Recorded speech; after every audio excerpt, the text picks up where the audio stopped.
నిఫ్టీలో ఈ ఒక్క లెవెల్ గనుక బ్రేక్ అయితే, మనం ఒక పెద్ద ఇంపల్సివ్ మొమెంటమ్ అనేదైతే చూడొచ్చు. సో, ఈరోజు నిఫ్టీలో ఆల్మోస్ట్ 181 కంపెనీస్ అయితే Q4 ఇంకా యాన్యువల్ రిజల్ట్స్ రిలీజ్ చేశాయి. సో, దానివల్లే మనకి మార్కెట్‌లో స్టార్టింగ్‌లో ఇంత బయింగ్ ప్రెషర్ అనేది చూసాము.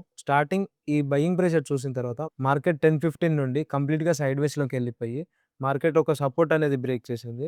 సో, నిఫ్టీ 50 ఈరోజు 23,748 దగ్గర క్లోజ్ అయ్యి 64 పాయింట్స్ పాజిటివ్‌లో క్లోజ్ అయ్యింది. సో, మనం ఇప్పుడు నిఫ్టీ మండే ఎలా బిహేవ్ చేసిద్దో ఒకసారి అర్థం చేసుకుందాం ఇక్కడ. సో, ఒకవేళ నిఫ్టీ మండే రోజు న్యూట్రల్ గాని, గ్యాప్ అప్ గాని ఓపెన్ అయితే, మనకి నెక్స్ట్ మేజర్ రెసిస్టెన్స్ లెవెల్ అనేది 23,794 దగ్గర ఉంది. ఒకవేళ ఈ మేజర్ రెసిస్టెన్స్ గాని బ్రేక్ చేస్తే, మనకు నెక్స్ట్ మేజర్ రెసిస్టెన్స్ లెవెల్స్ అనేవి 23,990 అనేది ఒక మేజర్ రెసిస్టెన్స్ లెవెల్ అవుతుంది. ఒకవేళ నిఫ్టీ మండే ఈ ట్రెండ్ లైన్ గాని బ్రేక్ చేసి, లేదా గ్యాప్ డౌన్ గాని ఓపెన్ అయితే, మనకు నెక్స్ట్ సపోర్ట్ లెవెల్స్ అనేవి 23,574 అవుతుంది. ఒకవేళ ఈ మేజర్ సపోర్ట్ లెవెల్ గనుక బ్రేక్ అయితే, మనకు నెక్స్ట్ డౌన్‌వర్డ్స్ టార్గెట్స్ వచ్చేసి కంప్లీట్‌గా 23,400 అనేవి ఒక మేజర్ సపోర్ట్ లెక్క యాక్ట్ చేస్తాయి. ఈరోజు నిఫ్టీ ఐటీ 29,072 దగ్గర ఓపెన్ అయ్యి 28,912 దగ్గర క్లోజ్ అయింది. విచ్ మీన్స్ 108 పాయింట్స్ నెగెటివ్‌లో క్లోజ్ అయింది. అండ్ నిఫ్టీ ఫార్మా 24,960 దగ్గర ఓపెన్ అయ్యి 24,573 దగ్గర క్లోజ్ అయ్యి, నిఫ్టీ ఫార్మా మాత్రం ఈరోజు చాలా వర్స్ట్‌గా పెర్ఫార్మ్ చేసిందని చెప్పొచ్చు.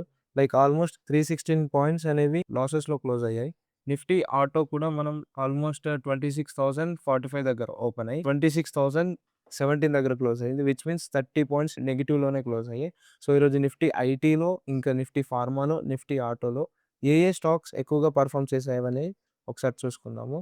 నిఫ్టీ ఆటోలో Bosch limited, Ashok Leyland and Sona Comms ఈ కంపెనీస్ చాలా బాగా పెర్ఫార్మ్ చేశాయి. బట్ వర్స్ట్‌గా పెర్ఫార్మ్ చేసిన స్టాక్స్ ఏదంటే Motherson, Bajaj auto, Mahindra and Mahindra. Bajaj auto ఈరోజు మనకి ఆల్మోస్ట్ -1.10% అనేది నెగెటివ్‌లో క్లోజ్ అయ్యింది. అండ్ మదర్సన్ ఆల్సో 0.60% నెగెటివ్‌లో క్లోజ్ అయ్యింది. ఈరోజు మనకి నిఫ్టీ ఫార్మాలో జేబీ కెమికల్స్ ఫార్మా, ఇంకా డీవీస్ ల్యాబ్, అబౌట్ ఇండియా మాత్రం చాలా బెటర్‌గా పెర్ఫార్మ్ చేశాయని చెప్పొచ్చు. జేబీ కెమికల్ ఫార్మా ఆల్మోస్ట్ 0.63% పాజిటివ్‌లో క్లోజ్ అయ్యాయి. బట్ ఈరోజు మనకి గ్లెన్మార్క్, ఆరో ఫార్మా వర్స్ట్‌గా పెర్ఫార్మ్ చేశాయని చెప్పొచ్చు. అండ్ నిఫ్టీ ఐటీలో విప్రో, కోఫోర్జ్, టెక్ మహీంద్రా ఇవి 3 చాలా బాగా పెర్ఫార్మ్ చేశాయని చెప్పొచ్చు. అండ్ రిమైనింగ్ స్టాక్స్ కంప్లీట్‌గా Oracle financial services and LTM అనేవి చాలా వర్స్ట్‌గా పెర్ఫార్మ్ చేశాయని చెప్పొచ్చు. ఎల్టీఎం అయితే -2.95% అండ్ ఒరాకిల్ ఫైనాన్షియల్ సర్వీసెస్ అయితే -2.11% నెగెటివ్‌లో క్లోజ్ అయ్యాయి. సో, ఈరోజు మనకి చాలా లైక్ ఆల్మోస్ట్ 181 కంపెనీస్ అయితే Q4 రిజల్ట్స్ అనౌన్స్ చేశాయి. సో, ఈరోజు మనకి ముందు వీడియోలో చెప్పినట్టు ఆల్మోస్ట్ 181 కంపెనీస్ అనేవి Q4 అండ్ యాన్యువల్ రిజల్ట్స్ అనేవి రిలీజ్ చేశాయి. సో, అందులో మెయిన్‌గా పెర్ఫార్మ్ చేసిన స్టాక్స్ అండ్ నార్మల్‌గా పెర్ఫార్మ్ చేసిన స్టాక్స్ గురించి మనం ఇప్పుడు మాట్లాడుకుందాము. సో, మనం ఫస్ట్ ఇన్ఫో ఎడ్జ్ అనే స్టాక్ గురించి మాట్లాడుకుందాము. సో, ఇది almost 2025 Q4లో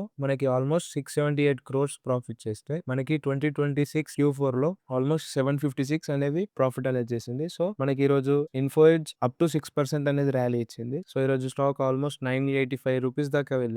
and next LG electronics. So, LG electronics అనేది 2025 Q4లో ఆల్మోస్ట్ 755 క్రోర్స్ అనేది ప్రాఫిట్ చేస్తే, మార్చ్ 2026 Q4లో 693 క్రోర్స్ అనేది ప్రాఫిట్ జనరేట్ చేసింది. అంటే ఇక్కడ మనకి కంపేర్ చేస్తే మార్చ్ 2026 Q4 రిజల్ట్స్ అనేవి చాలా తక్కువగా వచ్చాయి comparing to 2025 Q4 results. So, ఈరోజు మనం ఎల్జీ ఎలక్ట్రానిక్స్ ఆల్మోస్ట్ నియర్లీ 2% అనేది అయితే ఫాల్ అనేది చూసాము. సో, ఈరోజు మనకి ఎల్జీ Q4 రిజల్ట్స్ అనుకున్నంత రాకపోవడం వల్ల మనకు ఆల్మోస్ట్ ఎల్జీలో 2.8% అనేది క్రాష్ చూసాము. ఇలాంటి ఎడ్యుకేషనల్ కంటెంట్ కోసం ఇప్పుడే ఫాలో అవ్వండి ట్రేడింగ్ వెల్స్ హైదరాబాద్.